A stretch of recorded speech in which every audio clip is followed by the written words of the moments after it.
I don't make them mistakes no more. I'm going to tell you how I know about all this. I have made every mistake known to mankind. I can't tell you all this because I'm smart. They ain't a mistake I've left out. And when I took away all the mistakes I made, what was left's what I do. It seems like all of my success has been built on the unsteady stones of failure instead of me thinking right the first time. A deer cannot always travel everywhere he goes where he can smell what's in front of him.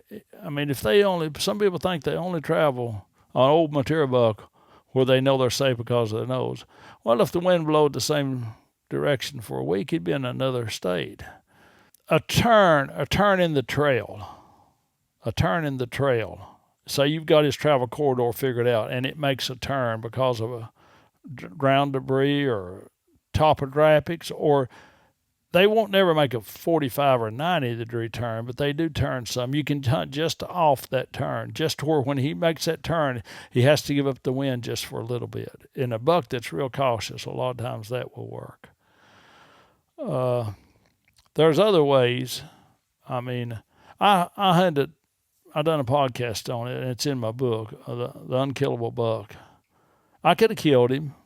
You know, if I lived in a state where I could bait it on a real cold evening, I could kill him over bait right in the edge of the sanctuary. Or I could have had a person too, maybe walk through there and might have got him. But I don't care to kill him that way. I want to outsmart him. I don't want to run him out of his core area.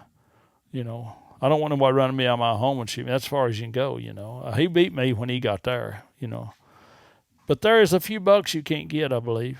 Especially once they know they're being hunted, or once they get so old they know the woods, they know humans are not just out there and a nuisance to be avoided, that they are seriously trying to kill them. There are some deer that get real hard to be killed.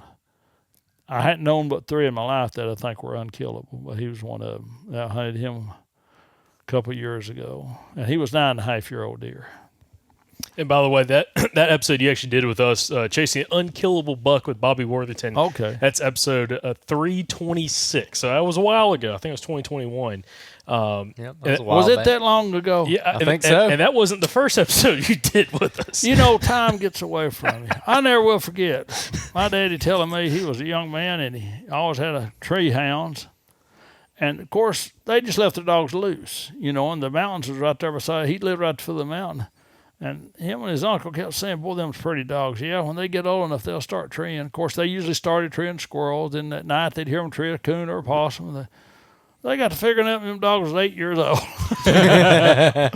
So the dogs didn't fare well after that. But anyway, yeah, I can't believe it's been that long. Yeah. Well, so the first time I seen Gimpy, I was hunting him. Yeah. No, I think we talked about Gimpy. That's what I was saying. I think we talked about Gimpy on one of those episodes. I mean, that was 4 years ago. My goodness. Yeah, that's what I'm saying. 3 years. Time flies when you're having fun. You know, you asked me that podcast. Who asked me to do the first podcast? I didn't even know what a podcast was. And they said, yeah, I guess I'll do it. What is it? They said, well, you have to talk. And I said, no, I ain't too big on that. But Bobby, on another note, one thing I've been really interested, because we're about to go shoot a video on this, is when you find one of these funnels, what is going through your mind for picking the right tree and also figuring out your axis, how you get into one of those funnels clean? Okay. Especially the ditch funnels. That's interesting. I want to see if there's a tree that will work that's on the north or northwest for side of it, where a northwest wind would blow my scent away from it, because I want to hunt them when the bucks are moving more in a cold front. Now, I'll hunt them in a warm front too, but I get more excited hunting my best funnels when they're going hard when it's cold. I want to see if there's a tree there that is close enough. I like it, like I said before, 15 to 18 yard shot. I'll take a further shot, but I prefer closer if I can get it. And I want to know if that tree has enough cover. So I look for those. And if that funnel is moving just a huge amount of deer through it, and there's a big and fresh sign and everything I look for, I want to try to find a tree on both sides of it. That way I can hunt a lot more often. See, if I've just got a tree on the northwest side and it's northwest wind, fine. But say we've got a week, nowadays it's getting warmer. Say we got a week of southwest wind, I'm having to go hunt somewhere and I want to be hunting there. So I try to set up on both sides. But you got to get those requirements. You have to have 2 trees close enough. 2 trees with enough cover. Now, if there's not enough cover there, I add cover. There's a lot of ways I can do that. But the cover's not the first thing. The greatest buck I ever killed, I guess, I shot him on a dead run. His longest point's a little over 15 inches. His shortest main point is 12, but I was in a tree that looked like a telephone pole. I was in a state park, public hunting. I run into a guy there, and I said, hey, there's a huge buck here in this park. I've heard about it. Hunter's trying to kill it, and I see some sign here that's got me thinking this might be him, especially the track. And I said, I want to narrow down my tree. And he looked at me like, okay, how can I help you, I said, would you mind doing something for me? He said, no. I said, why don't you stand over beside that tree? And he did, and I'd walk and walk and walk. I said, no, move over here. And move over. I'd walk. Finally, I said, that tree. And it was a poplar, didn't have a limb on it for 40 feet. He said, Bobby, them others ain't 20 yards away. And he said, they got good cover. I said, I got to hunt out of that tree. That's the only tree I can kill him out of.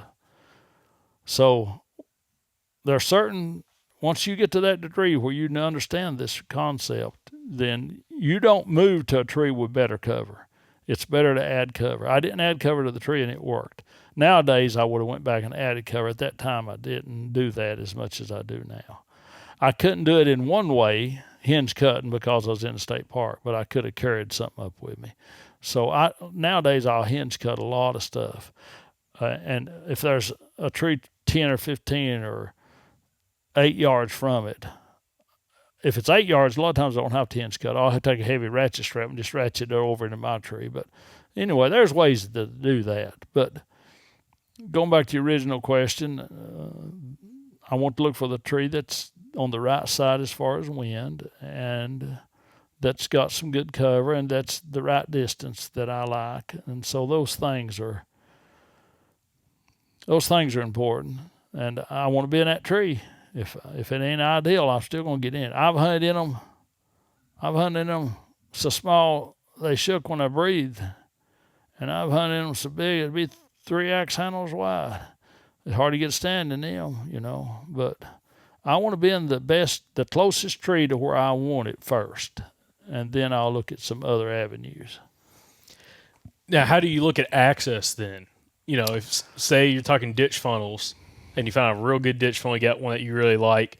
It sounds like you don't like coming off the top on a morning hunt if you don't have to, but maybe you do. I don't care where I come from. I'm only going to be coming into it for a short period of time, and they've done heard me long before I'm coming. People get so caught up in access, and they really don't understand what's important and what's not. Generally, I go up the ditch if I can. If up the ditch is 10 miles and this and another way in is shorter, I don't. But a lot of people, they listen to a lot of podcasts of good hunters and talking about how important access is. Well, that's in a setup where you've got crop fields and you've got to avoid them, and you've got a thicket. Then between them, because this is a managed piece of property, between them I got a little corridor where I hunt my deer. Access is important then, and it's important all the time. But you can't always manage it. You're going to go, if you're going a mile or a mile and a half back in the woods to hunt a good funnel, you're going to go through a lot of deer. You just got to go. The deer you're hunting may be 2 miles away when you go in there. You just got to go and hope you don't bump your target buck. You cannot say, I can't access that funnel in that mile block, in the middle of that mile block of woods, so I'm not hunting it. That's not my strategy. Now, it may be somebody's. But I want to hunt the best funnel no matter where it is, and you got to go to it. I don't care to disturb it for 30 minutes or an hour. I care, but I can't help but I'd rather disturb it for 30 minutes or an hour and get 12 hours of hunting in a good tight place where 5 corridors come together than I had worrying about disturbing it for just a few minutes going into it. I like that. That's a good point, and that's something I think because we hunt what we would call big woods. We don't hunt like any kind of ag or anything like that unless we go to a different state typically. And like you said, no matter how you're going in there, you're walking by areas there are deer. They may not be there right now. They may be there an hour from now. You may be bumping them while you're walking in, but if you're trying to get back to whatever that feature, that funnel, whatever you're trying to get to, you're going to have to walk by deer. Hopefully it's just not the deer you're trying to kill, though. And I think that's a really relatable part, specifically with a lot of southern hunters outside like the agriculture areas, because I think that is something that we talk about in the podcast and probably gets caught up about access. And it's almost like you're taking like a simplistic approach to it. It's like, yeah, if I can come up from the bottom, I will. But if it's shorter for me coming from the top, I'm just going to try to get there as quick as possible, get set up, and get everything dialed. So when that buck comes through there, hopefully a couple hours later, it's already settled down and I'm ready to go get a shot opportunity at that deer. Yeah, I heard a guy the other day saying he'll circle around and come in upwind. I don't know what he's accomplished. If you're circling around a funnel, you're cutting across every one of the leads, every one of the travel corridors, and then you're coming in. I'd rather come straight to it. And if I'm sitting there and I've got 2 tree stands there, and I have to change trees because the wind switched during the middle of the day, then I want to go straight across where I'm going to shoot the deer to, because if one happens to smell a little something, I'm going to kill him. And if it's a non-target deer, hopefully in a few minutes it'll go on. But I use a product that helps me with that. But some things you hear just, in my mind, ain't logical. Now, some things I don't know and other people do, and that's wonderful. But if I hear a man say, I want to circle around and come up the ditch, then I know he's cutting every one of those travel corridors coming up the ditch. When if I'd rather cut them right there. I'd rather hop across them right there where they're tied. I don't know. That's just me. No, I think that's a good point. It's like just trying to be as efficient as possible. That's the big thing. Yeah, because if you're walking 4 miles just so you can go up a ditch and you're coming half a mile this way, you're going to have to. I used to wear myself out. I'd walk 3 or 4 miles back into the big woods, walk back out, have to prepare myself, get my clothes ready, get everything ready, eat a meal, get in bed. Nowadays, my time, if I can save some time, then I think it's more important, because in a week-long hunt, you're hunting all day. If you're walking 3 or 4 miles just to have the best access, you can absolutely be a deterrent to your hunting, because you may start out going to hunt all day, but you get so tired you can't, or you're fidgety or not alert, and you've cost yourself a deer because of that. And we actually, I don't know if I can pull up, we did an episode, we'll have to put it in the show notes, with you, and I forgot the title of it, and it was about a 3-hour and 15-minute episode. We actually just, I think we beat that today, ain't we? yeah. We're getting close. But it was you're talking about like the fidgeting and it's like the mindset of a bow hunter. Let's see. Oh, it's Closing the Deal with Bobby Worthington, episode 297. That was November of 2021. And that was a 3-hour episode where you went into the mindset of a bow hunter and all these subtle things that people don't think about that can cost you an opportunity at a big deer, and that's like part of it. You got to stay focused, have the passion, and be ready to roll at any moment. Like one thing you mentioned, and I took this to heart. If you're hunting next to a creek or someplace you can't hear very well, that bow better be in your hand. Don't have your bow hung up, kind of, sit down and relax. Like you need to be ready to go at any point, because you can't hear a deer walking in around like a rolling creek or something like that. And that bit me in the past. I think it was the same year actually I interviewed you, or maybe the year before that. And that's something I try to focus on, specifically in those situations. There's so many things hunters don't think of. I done a podcast one time, I don't know who. Don't matter if a non-target deer's coming, you stand and get your bow in your hand.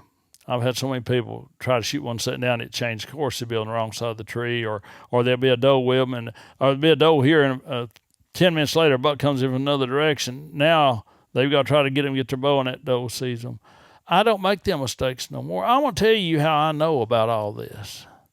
I have made every mistake known to mankind. I can't tell you all this because I'm smart.